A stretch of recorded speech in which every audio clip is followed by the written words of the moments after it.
Good afternoon. So as promised, I am going to talk a little bit more about what to do when you're really feeling like you're in that why me, why is this happening to me, or why is this not happening to me mode.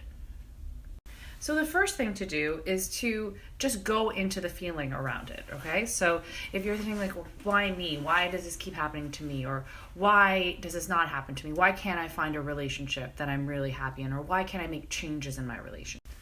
Get in there, feel it, identify it, and really see what the source of your frustration, anger, or pain is. And acknowledge it, because sometimes that can be a really scary thing. So the next thing to do is to be aware of if you're creating a narrative around why something might not be happening to you or why something is happening to you. And really check yourself and see if it is something that is really in line with what is going on around you. And I've seen what happens when people sit in the why me position for too long. It usually kind of parlays into I will never. So why me? Why can't I ever have a healthy relationship? I will never have a healthy relationship. So I never is in a really curiosity killing area because it basically creates a little roadblock for yourself. So if you want to move forward, if you want to do something different, I never glaring down at you doesn't motivate. It doesn't motivate. It doesn't exactly scream let's come up with something different, because I never is kind of just allowing yourself to resign to whatever it is that you have right now.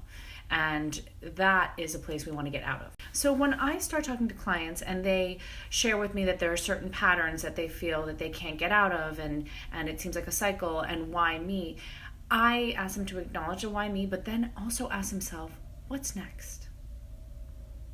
What's next allows you to think about how you can create possibilities for yourself. I never just says, this is it. What's next is creative, it's galvanizing. And a lot of times when people stay in the I will never mode, it's because it's cozy. You don't have to try. You don't have to dream and then possibly not have your dreams come true, or try and fail. And what's next doesn't require that you solve the issue 100%. What's next is just opening the window a crack. Opening the door, seeing that there is something else that you could do, one or two small steps to get you out of this way of thinking. What we focus on, we usually create more of. So if you are focused on the fact that you're not ever going to have something, you might create the conditions for that to actually come true. So it's really important to find a way to ask yourself what's next.